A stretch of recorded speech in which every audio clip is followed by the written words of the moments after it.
42-year-old Meghan Marohn is not skilled at small talk, but she loves discussing deeper concepts and bigger ideas. She is idealistic and passionate about social issues like climate change, and engages in activism and attending demonstrations. She is very intelligent, with a deep interest in literature and poetry. While living in Troy, New York, she started the Troy Poem Project, setting up a typewriter in public places and at local events to write poems for passers-by after talking with them briefly to get to know them. Meghan turned her love of language into a career, working as an English teacher. In 2022, she was a teacher at Shaker High School in Latham, New York, where she had been employed for 3 years. She was dedicated to her students, but not all of the aspects of her job were positive. On March 24, 2022, she went on paid personal leave for the remainder of the school year. The exact reason Meghan went on leave has not been publicly disclosed. The school district has only stated that the district did not request her to go on leave. It has been reported that a conflict with a coworker may have contributed to Meghan going on leave, but this has not been confirmed. According to Meghan's older brother, Peter Naple, at the time Meghan went on leave from work, she was going through an emotional upset and needed a break. At the recommendation of some friends, she checked into the Red Lion Inn in Stockbridge, Massachusetts, on the first day of her leave to get away and relax. She planned to stay at the inn until March 30th. Meghan's time away seemed to be good for her. She seemed to be in good spirits and enjoying a relaxing evening on March 26th, when she and her brother were communicating via text message. She told him that she had spoken to some friends earlier in the day and that she was in her room at the inn, enjoying a book and some soup. As of August of 2022, this remains the last time Peter has heard from his sister. Peter tried contacting Meghan the following day, March 27th, but never received any response from her. He then called the inn and asked the staff there to check on her. When they went into her room, her bed was made and many of her belongings were still there, but Meghan was not. Still unable to contact his sister, Peter went to the police to report her missing on the morning of Tuesday, March 29th. That same day, a resident of Lee, Massachusetts, reported a vehicle that appeared to have been abandoned in the parking lot near the trailhead at Janet Longcope Park. He had driven past the parking lot on the morning of Sunday, March 27th, and it had been empty. When he drove past the parking lot again just before noon that same day, on his way home, he noticed a car parked there. He took note of it because he wasn't sure why anyone would want to be out hiking that day, as it was cold, windy, raining, and snowing. He drove past the parking lot again on Tuesday, and the same car was in the same spot, which made him think something was wrong and led to him notifying authorities. The car was Meghan Marohn's black 2017 Subaru Impreza, and it had been left unlocked. Hiking was a perfectly normal activity for Meghan, who had gone on hikes with her brother since she was young. However, in addition to the day's weather, other circumstances led investigators to believe that Meghan may have never made it onto the trail. According to Meghan's brother, Meghan might leave her car door unlocked while she went to scope out a hiking location, but she always made sure to lock her car before actually beginning a hike. In addition, a pair of boots had been left behind in the car. The trail near where the car was found was not a particularly well-known hiking spot, and other locations would have turned up first had Meghan been researching places to hike. Her family believes it is possible she may have come to the park because the woman it was named in honor of was a cousin of the poet William Alexander Percy, which may have piqued Meghan's interest and led to her wanting to visit the park. Cell phone records showed that Meghan had not gone onto the trail, and 3 pings from the afternoon of the 27th showed that she had instead been on private property across the street from the park. The remote residential area had dense vegetation and streams that ran through it. Police began an extensive search of the area. They utilized ground searches, canine units, helicopters, and drones in the effort. They later conducted a search along the Housatonic River corridor from Lee into Stockbridge and nearby Glendale, using kayaks, side-scan sonar, and underwater cameras to search the river. When the police were not out looking for Meghan, her family and the volunteers they organized were. Despite days full of searching, Meghan was not located, and no clues relating to her disappearance were found. Meghan's family has continued to actively look for her. They've established a 24-hour tip line, as well as a website with information on her case. They are offering a $50,000 reward for information, leading directly to the safe return of Meghan.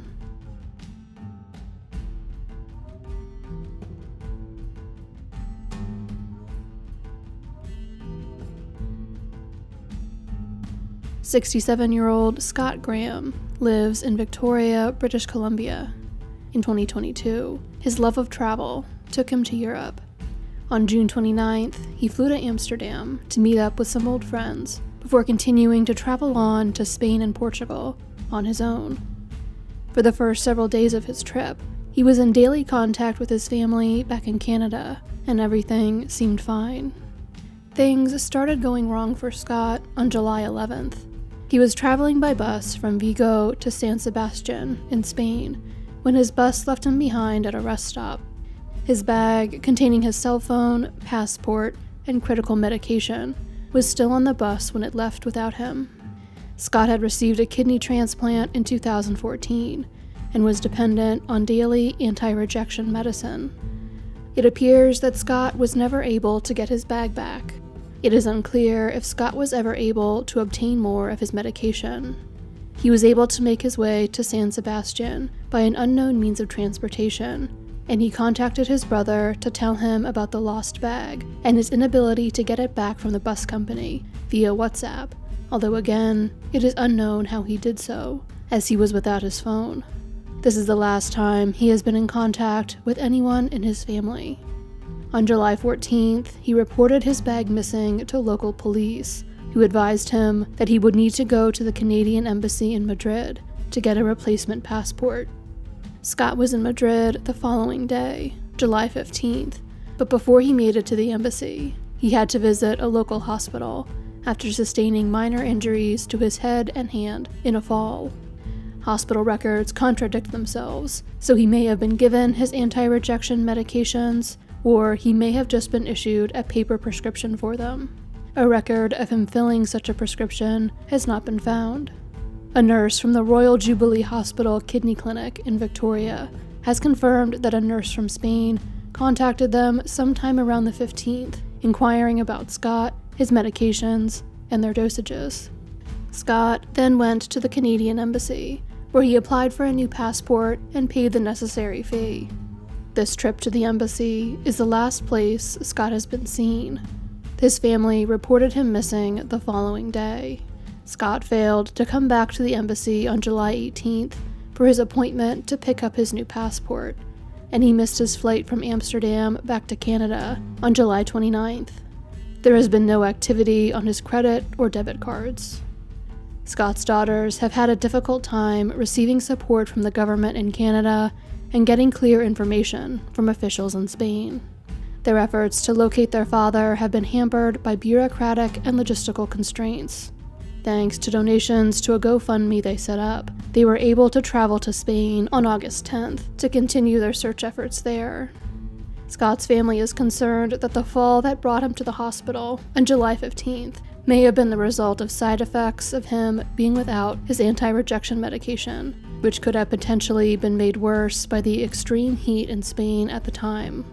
Scott has also previously suffered minor strokes, and if he has had another one and not received the necessary medical treatment, he may currently be cognitively impaired. Scott's daughters have not been able to find evidence confirming that their father is still in Madrid. They are therefore expanding their search into other European countries. Because Spain is part of the Schengen area, Scott could have crossed into the other member countries of the area, even without his passport. Scott's missing person flyer has been translated into numerous languages and posted to a Facebook page, which will be linked in the description. Scott's family is hoping that individuals living in the countries where Scott could have traveled to will either share the post with the flyer written in their language or print the flyers and post them in their area.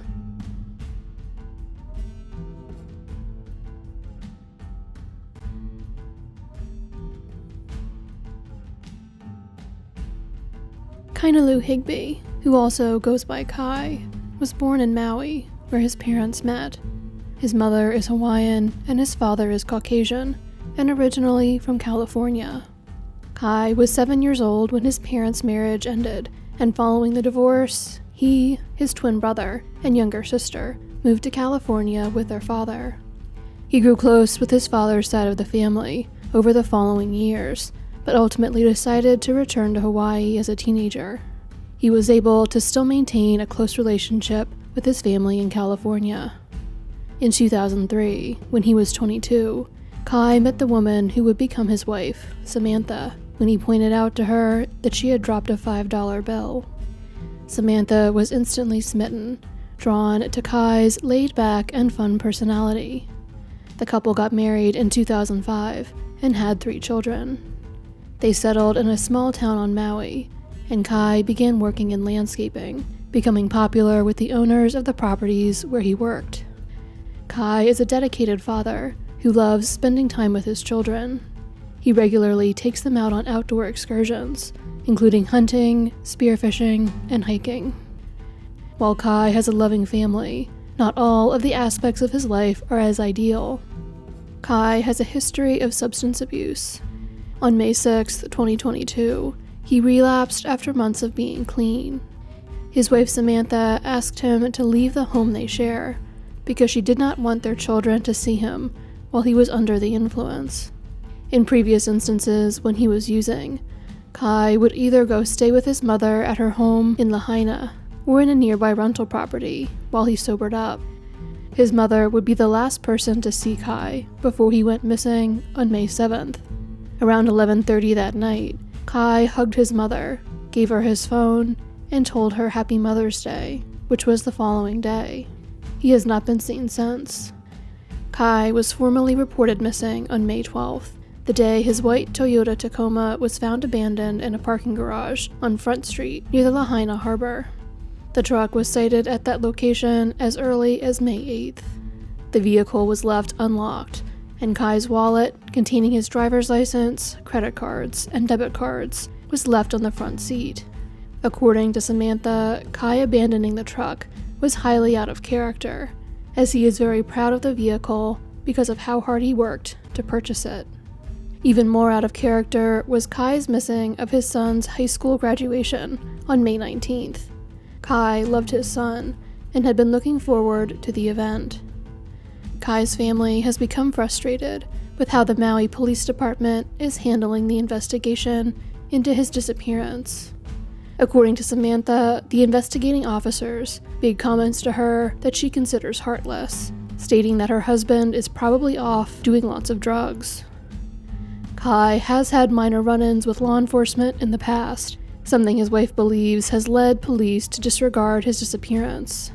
Samantha acknowledges that her husband has made some poor choices in his life, but says that does not take away from the fact that he is a good person, and something has clearly happened to him. The family is still actively looking for Kai on their own, putting up flyers and trying to hire a private investigator. Kai's oldest son no longer sleeps in his bedroom, instead staying in the living room, waiting for his father to come home. 41-year-old Kai is 6 feet tall, has a number of traditional Hawaiian tattoos, and was last seen wearing a white shirt and dark-colored board shorts. Kai and his brother are identical twins, who often get confused for one another, which could potentially complicate potential sightings of Kai.